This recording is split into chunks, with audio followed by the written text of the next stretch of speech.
Sorry. No fear. No political correctness. No wokeism. You're listening to Underground USA.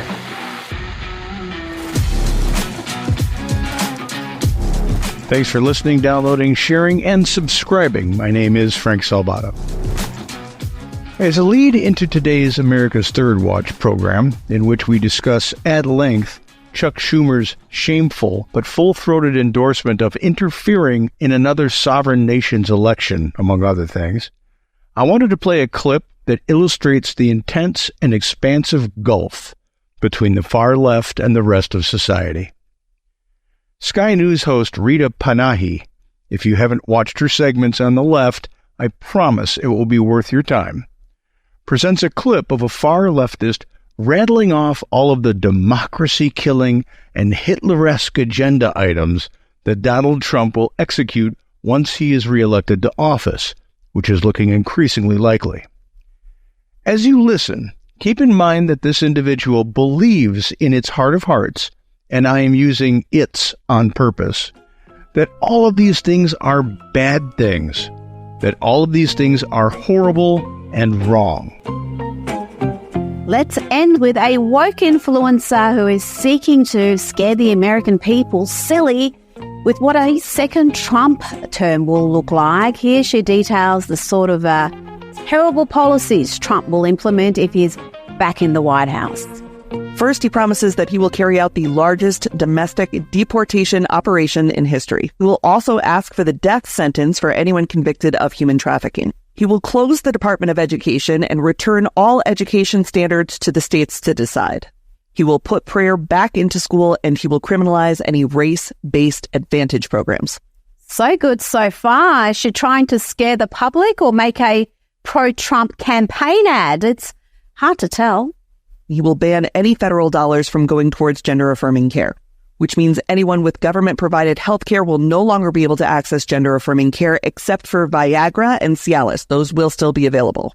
He will propose a constitutional amendment that gives a term limit to Congress. He will deploy the Department of Justice to investigate the Biden crime family and any of his adversaries or political rivals. He will immediately pardon all of the January 6thers, and he will create a task force to investigate anyone who arrested, charged, or imprisoned a January 6er. He will increase the penalties for underage criminal offenders, strengthen immunity for police officers, and deploy the National Guard to patrol woke cities.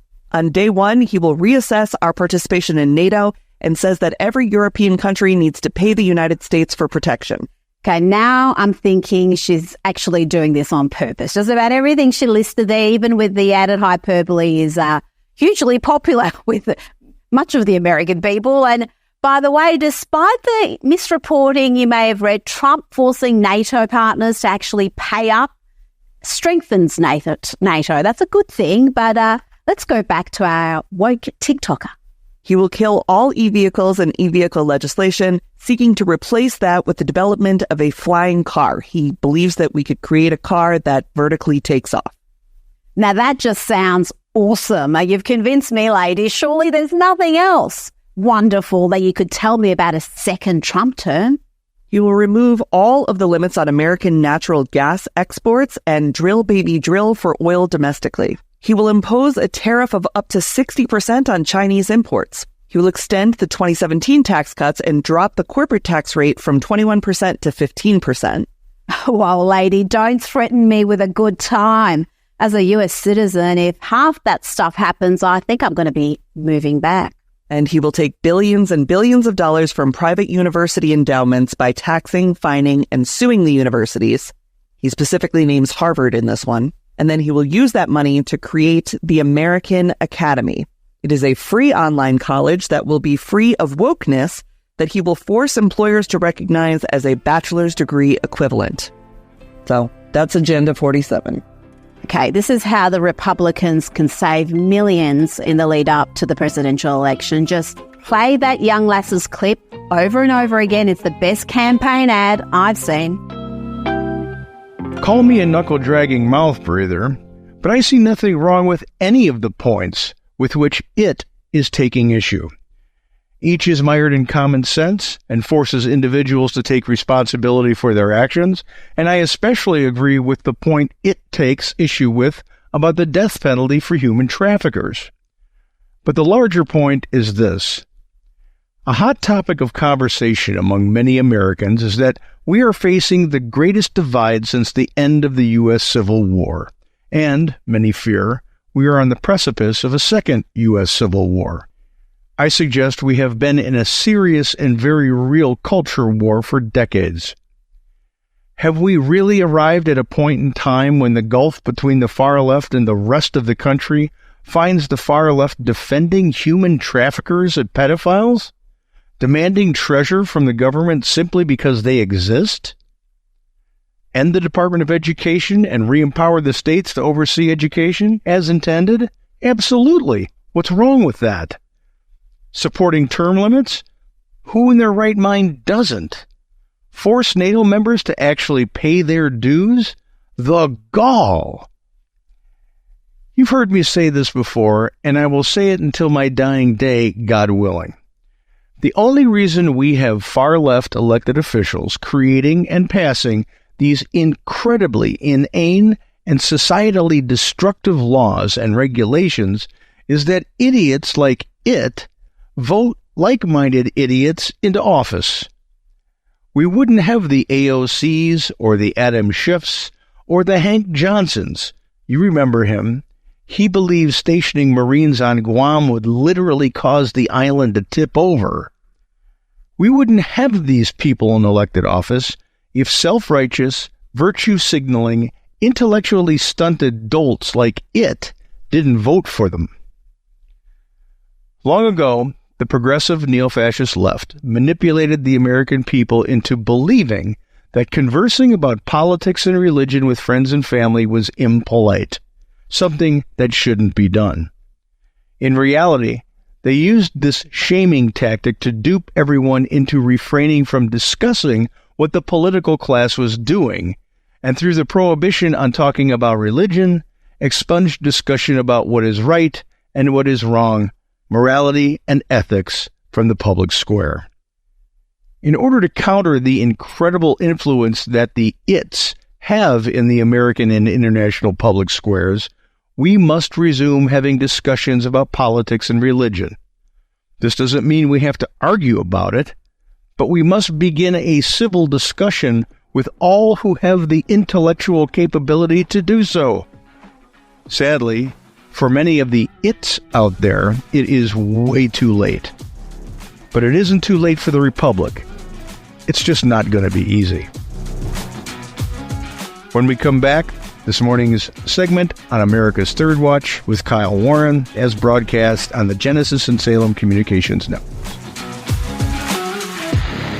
You're listening to Underground USA.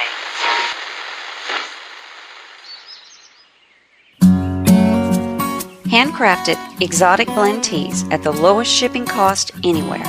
Hi, I'm CJ, owner of the Emerald Coast Tea Company. We ship our premium gourmet blends with Sendle, offering you the lowest shipping prices anywhere, while also being carbon neutral. Excellent tea at the right price. Check us out at www.emeraldcoastteacompany.com. Honey, this ain't your mama's tea. American Airlines, rated the worst, losing the most bags, shrinking legroom during COVID. American requires passengers to show ID to fly, but attacks Texas's popular voter ID law. Why is CEO Doug Parker trying to appease the radical left? To distract from billions in taxpayer bailouts, from his $10 million payday, from Americans' record layoffs. Doug Parker, American Airlines. Serve your customers, not woke politicians. I always had to be so good, no one could ignore me. Carve my path with data and drive. But some people only see who I am on paper. The paper ceiling, the limitations from degree screens to stereotypes that are holding back over 70 million stars. Workers skilled through alternative routes, rather than a bachelor's degree. It's time for skills to speak for themselves. Find resources for breaking through barriers at tearthepaperceiling.org. Brought to you by Opportunity at Work and the Ad Council. News, insight, passion. AM 930, The Answer.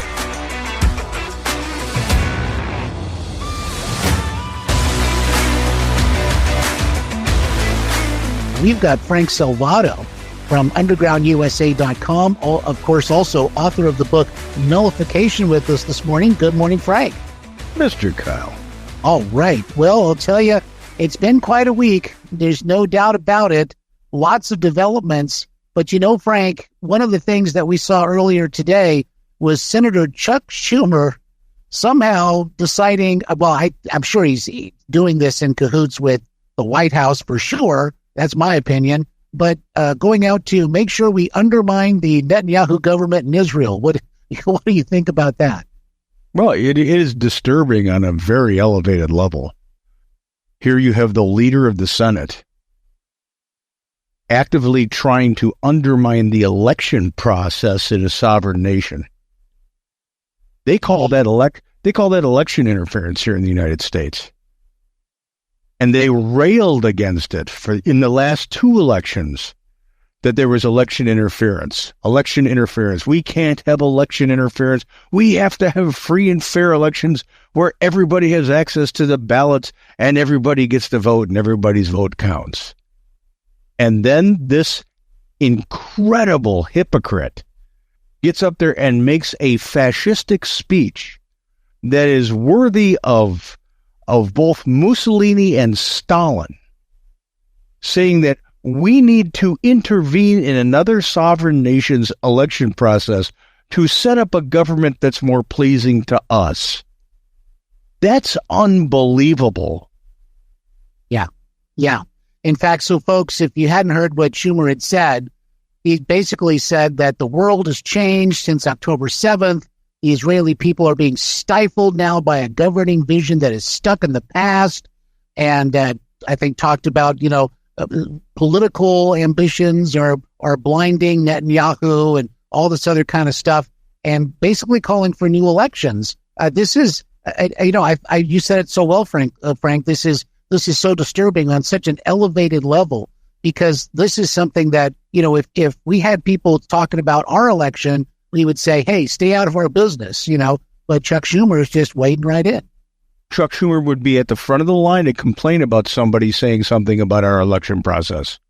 Yep. He would be the first one saying, we're a sovereign nation and we have the right to make our own decisions at the ballot box, and who are you to say we have to restructure? I mean, when you listen to the speech, he went far beyond just calling for elections. He was saying you have to restructure the government, get rid of these people on the cabinet. You have to turn a page. What you have now is not working. And Bibi Netanyahu, he's definitely got to go. When did the leader of the U.S. Senate think it was okay to stump speech for an opponent to a sitting elected official in a sovereign nation? The arrogance of this guy is just blasting through the televisions and blasting through the radio speakers, and he doesn't seem to care. Even Mitch McConnell got up afterward and said he has never heard something so hypocritical on the floor of the Senate ever, and something so encroaching on another sovereign nation. That's Mitch McConnell. Right, exactly. And, Frank, I do think there's a lot of desperation, because this has been building up in terms of this White House and the Biden campaign and the Democrat Party elite as a whole. They are, I think, very desperate about how their support is eroding because of the, even if it's lip service to support Israel, they're getting, outflanked by their left, basically, to say, look, we're against what Israel's doing, and we're actually kind of pro-Hamas, and you guys are going to lose our vote if you don't start getting much more harsh, shall we say. This is not the subject for them to try to hang their hat on. An overwhelming majority of the American people support Israel. An overwhelming number of people. These pro-Hamas protesters, these Gen Z and millennial people who couldn't think their way out of a soggy paper bag because they never research anything all the way through to figure out what's fact and what's fiction, have drank the Kool-Aid that the Palestinians have been, the Palestinian Liberation Organization has been feeding us for decades. They're a small number. They're not a big number. So whoever is advising him on his what camps to cater to for the election is really failing these people. I think it's an ideological bent from his handlers, because if you go back into the Obama administration, they were decidedly pro-Hamas and pro-Palestinian. So now we have proof positive that we could bring to a courtroom to prove that the Obama administration is still in office for a third term. Oh man, I don't even want to think about that, to be honest. But yeah, it's now. Can you imagine Biden being reelected and what the heck would happen to Israel at that point? But this whole thing with TikTok, is continuing to percolate. Where do you see this ending up? Do you, for example, Steve Mnuchin is trying to put together a group to try to buy it. Could be upwards of $100 million. But do you think this is going to end up in it actually being banned, or do you think there's going to be some separation between TikTok and ByteDance? I think they'll force a separation, and it will become a U.S. held company. It's too commonly used. It's a product that people want. So how do you make chicken salad out of chicken poop? You figure out how to keep it so people can use it without allowing the communist Chinese to data mine and influence. So I know there's a couple different groups who are trying to raise money. And if we're only looking at $100 million, Elon Musk has got to be really ticked. Yeah, right. Yeah, no kidding. No kidding. But I'll tell you what, though, I know that a lot of young people use TikTok, and of course, it's not allowed in government devices, but the Biden administration wasted no time in jumping on TikTok because, again, they thought it would be beneficial to them. Yeah, well, you've got to keep in mind that's a political campaign. It's not a government entity, so he's not breaking his own rule. That said, what people don't understand, that they're giving their information. Data is very valuable.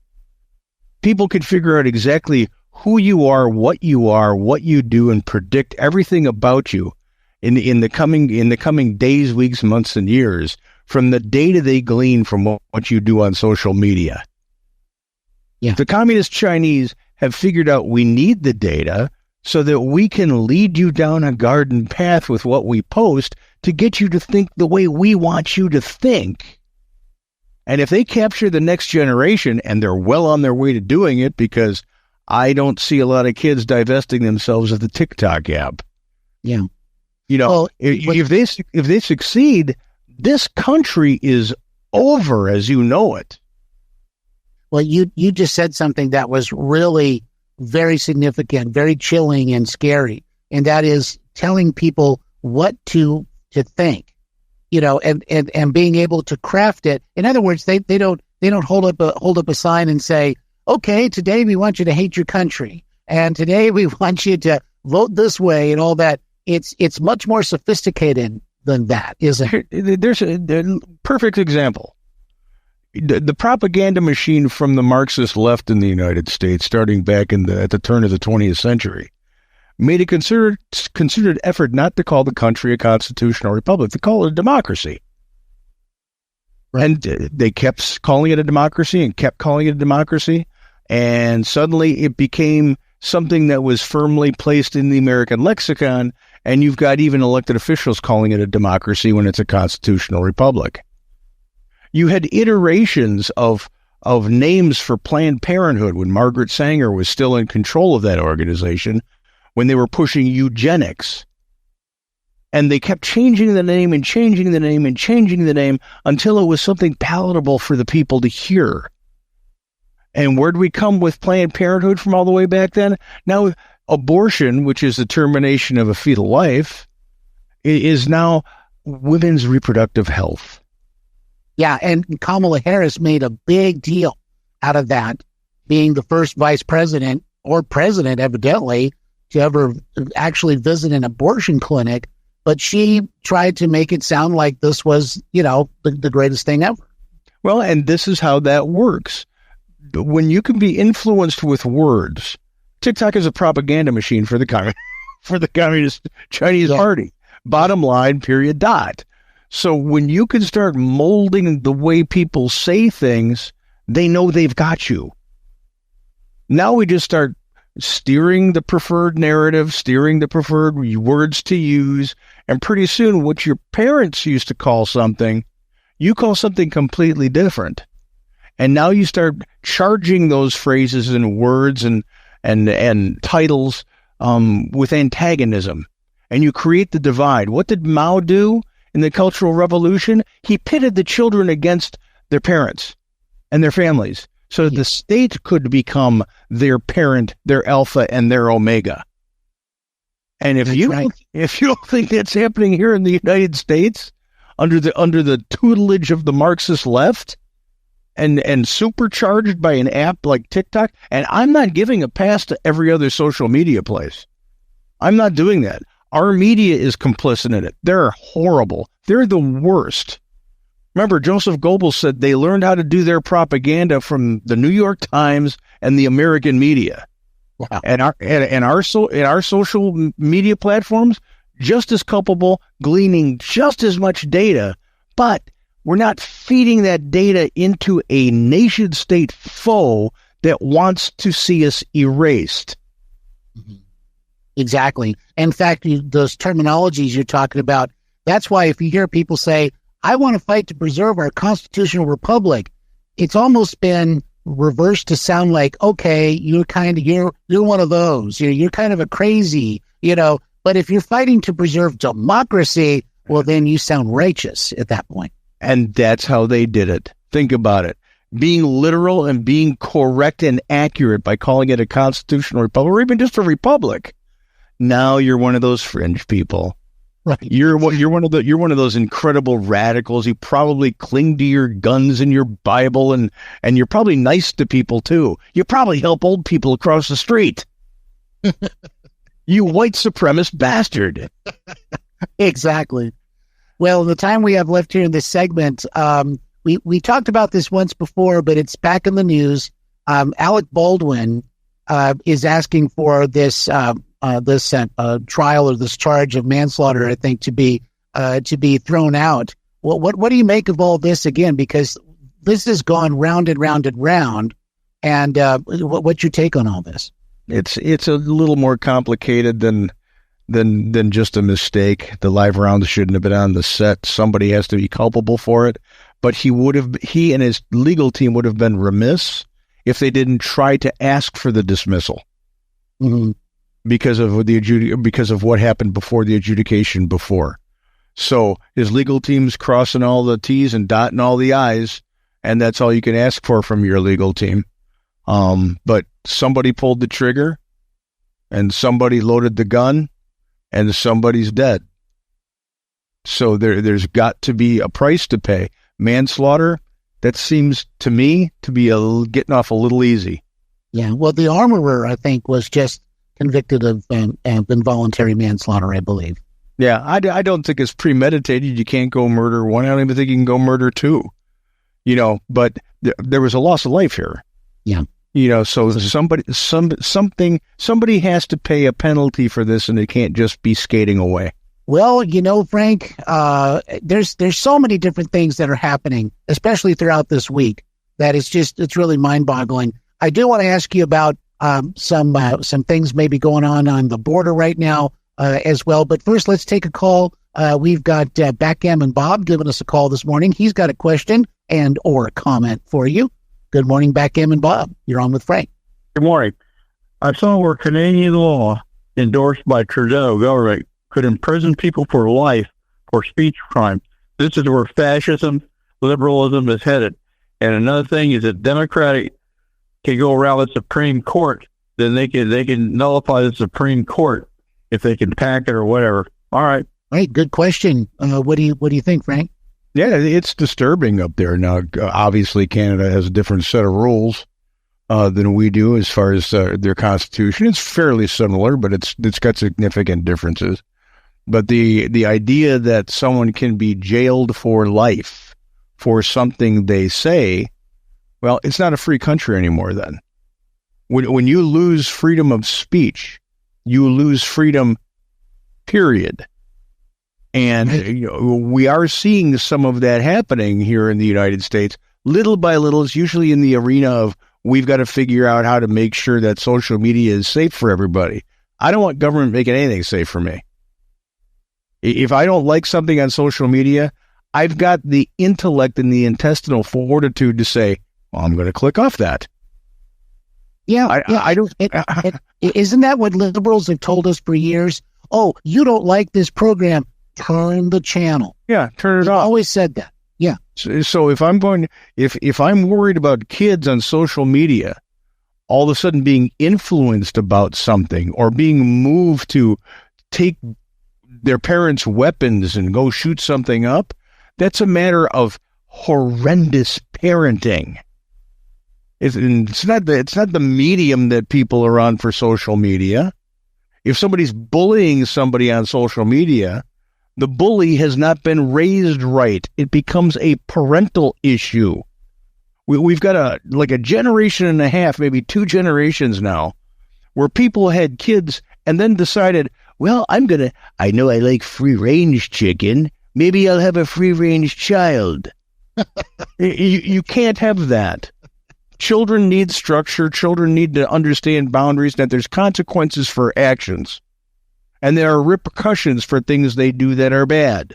And when you're just going to say, well, here's a cell phone, honey, and you go ahead and you download TikTok and Facebook and Instagram and Snapchat and everything else, and, make sure you stay safe. If that's your idea of parenting, then you suck. No kidding. And you notice too, Frank, there's a turnaround here as well, because the opposite of that is teaching your kids how to be discerning, right? How to be respectful of themselves, right? I'm not going to let this garbage into my eyes or my ears, that kind of thing. But by doing that, then the society, well, the liberal society will turn around and say, you're programming your child. You're not, as you mentioned, it's like, now, you're not letting them be free range. That's my prerogative as a parent. Right. If I want to raise my kid a certain way, to be respectful to other adults and call them sir and ma'am, then that's what they're going to do. And no government entity is going to tell me, you're being too rigid with your child. Butt out. It's not your purview. It doesn't take a village to raise a child. It takes 2 good parents or 1 very dedicated parent. Yep. So don't give me this.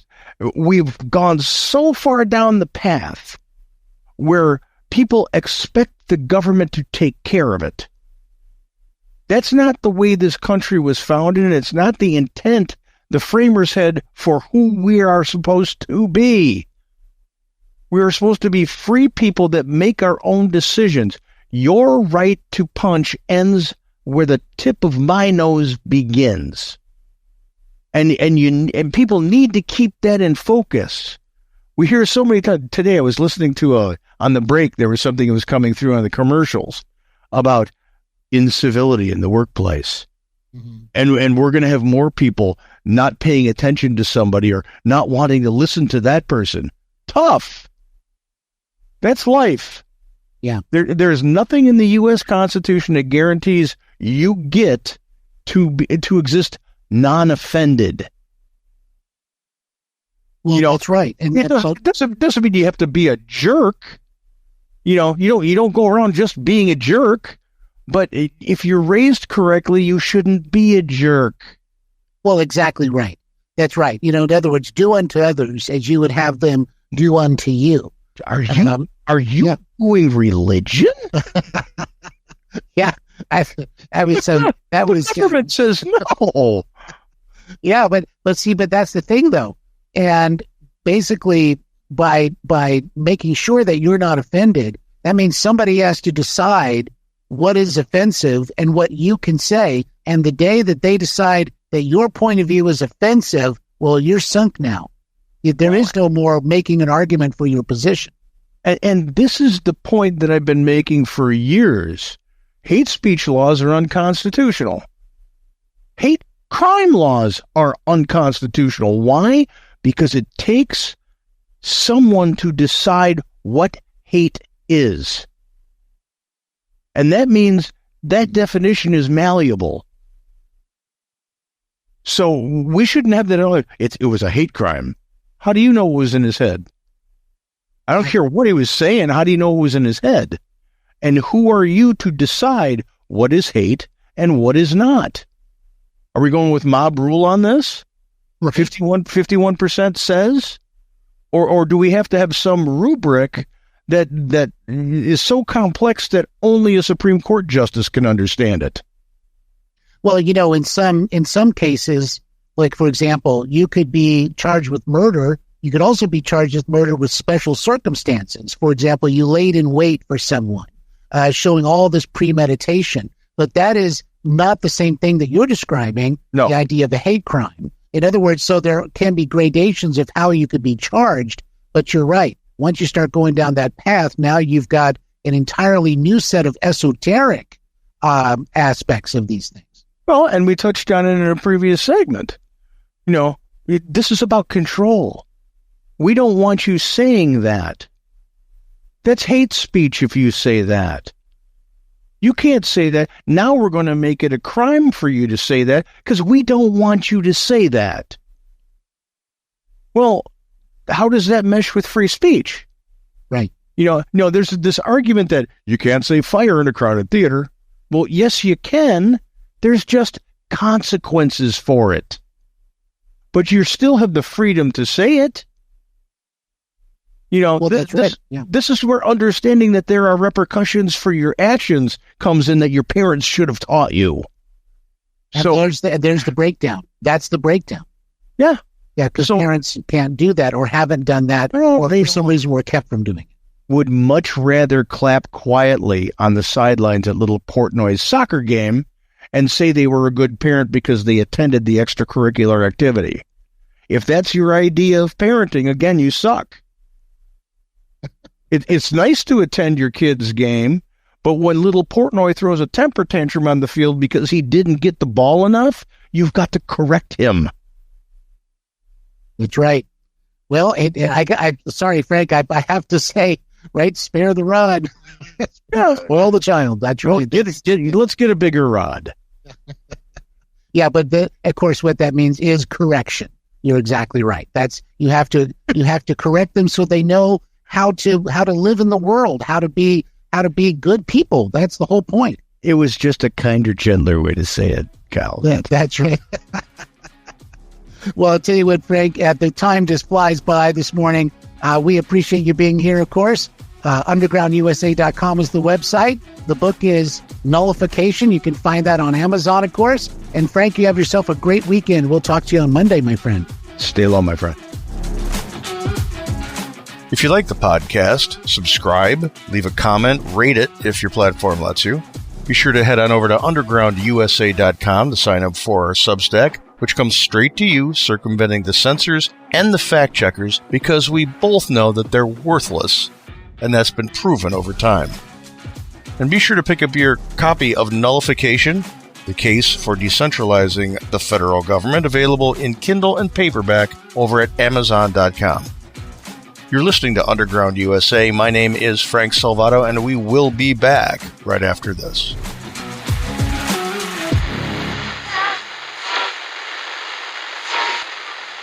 This podcast is a production of the Compass Point Group.